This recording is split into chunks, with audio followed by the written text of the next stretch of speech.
Fable Chapter 1. That bastard was leaving me again. Between the trees, I could see Coy and the others picking up sand as they pushed off the beach.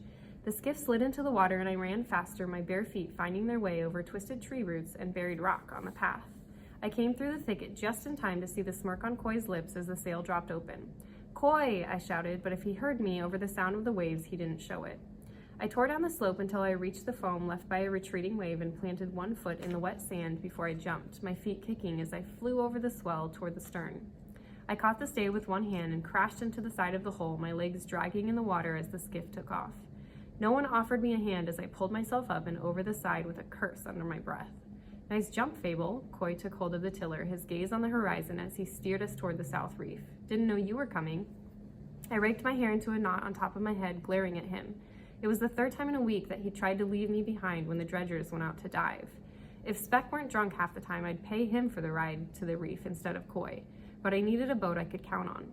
The sail snapped overhead as the wind caught it, jerking the skiff forward, and I found a place to sit between two leather-skinned dredgers. Coy held out a hand to me. "Copper." I looked over his head to the barrier islands, where the masts of trading ships tipped and swayed in the rough wind. The Marigold wasn't there yet, but by sunrise she would be. I pulled the coin from my purse and with gritted teeth dropped it into Coy's palm. By now he'd made so much copper off me that I'd practically paid for half of his skiff. We picked up speed and the water rushed past, turning from the pale turquoise of the shallows to a deep blue as we pulled farther from the shore. I leaned back as the boat heeled, tilting so I could let my hands skim the surface. The sun sat in the center of the sky and we had a few hours before the tide started to turn. It was more than enough time to fill my bag with pyre for trade. I tightened the belt around my waist, checking each of my tools: mallet, chisels, picks, trowel, eyeglass. Most of the dredgers had moved on from the East Reef months ago, but my gut had told me there was more pyre hiding in those waters, and I'd been right. After weeks of diving the stretch alone, I found the cache beneath a picked-over shelf, and the stones had filled my purse with coin. The wind whipped around me as I stood, pulling strands of my dark auburn hair around my face. I took hold of the mast and leaned over the side, my eyes mapping the water as it raced beneath us. Not yet. "When are you going to tell us what you found down there, Fable?" Coy's hand tightened on the tiller, his eyes meeting mine. They were as dark as the blackest nights on the island when the storms veiled the moon and stars in the sky. The others looked at me silently, waiting for my answer. I'd seen them watching me more carefully on the docks, and I'd heard their whispers on the beach. After weeks of light hauls on the reefs, the dredgers were growing restless, and that was never good. But I hadn't expected Coy to be the one to finally ask me outright. I shrugged. "Abalone?" He laughed, shaking his head. "Abalone," he repeated. He was younger than most of the dredgers on Javal, his toasted skin not yet wrinkled and spotted white from the long days in the sun. But he'd earned his place among the tenfold by stealing enough coin to buy the skiff and start his own ferrying trade. "That's right," I said. The humor left his eyes when they found mine again, and I clenched my teeth, trying not to let the twitch at the corner of my mouth show. It had been 4 years since the day I was dumped on the blazing hot beach and left to fend for myself. Forced to scrape holes in exchange for rotten fish when I was starving and beaten for diving in other dredgers' claimed territory again and again. I'd seen my fair share of violence on Javal, but I'd managed to keep out of Coy's way until now. Catching his notice was a very dangerous place to be. I stepped up onto the stern, letting the same wicked smile bleed onto my lips that had been painted on his back at the beach. He was a bastard, but so was I, and letting him see how scared of him I was would only make me easier prey. I'd had to find a way to stay alive on Javal, and I'd lose a hand before I let anyone take my chance to get off, not when I was so close. I let go of the mast and the skiff flew out from under my feet as I fell back into the water. My weight crashed into the sea, the crystalline bubbles rippling up around me as I floated toward the surface and kicked to warm myself against the chill. The edge of the East Reef touched the current, making the water colder on this side of the island. It was one of the reasons I knew there was more pyre down there than what had already been dredged.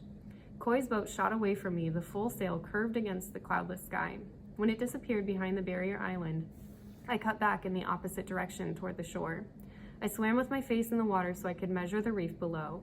The pinks, oranges, and greens of the coral caught the sunlight like pages of the atlas that used to lay unrolled across my father's desk. A bright yellow sea fan with a broken frond was my mark. I came up, checking my belt again as I dragged the air in slowly, filling my chest and then letting it out at the same pace the way my mother taught me. My lungs stretched and then squeezed as they emptied in a familiar push between my ribs, and I quickened my draw, sucking it in and pushing it out in spurts until I took one last full breath in and dove. My ears popped as I carved through the water with my arms, headed for the brilliant colors glowing on the seafloor. The pressure hugged in around my body and I let myself sink deeper when I could feel the surface trying to pull me back. A school of red-striped hangs pushed past, folding around me in a swarm as I came down. The infinite blue reached out in every direction as my feet landed lightly on a ridge of green coral, reaching up like twisted fingers. I gripped the rock ledge above it, scaling down to the breach. I'd first found the pyre when I was scouring the reef for crab to pay the old man at the docks to repair my eyeglass. The soft hum of the gemstone had found my bones in silence, and after 3 straight days of trying to uncover it, I caught a lucky break. I'd kicked off an outcropping to surface when a shelf broke off, revealing a crooked line of basalt pocked with the telltale white clusters I knew so well. They could only mean one thing: pyre. I'd made more coin off the traders on the Marigold in the last 3 months with this stash than I had in the last 2 years altogether. Another few weeks and I'd never have to dive these reefs again. My feet settled on the ledge and I pressed a hand to the rock, feeling down the curve of the ridges. The soft vibration of the gemstone hissed beneath my fingertips like the stretched resonance of metal striking metal. My mother had taught me that too, how to listen to the gems. Deep in the hull of the Lark, she'd set them into my hands one at a time, whispering as the crew slept in the hammocks strung from the bulkhead. "Do you hear that? Do you feel it?" I pulled the tools from my belt and fit the chisel into the deepest groove before I hit it with the mallet, crumbling the surface slowly.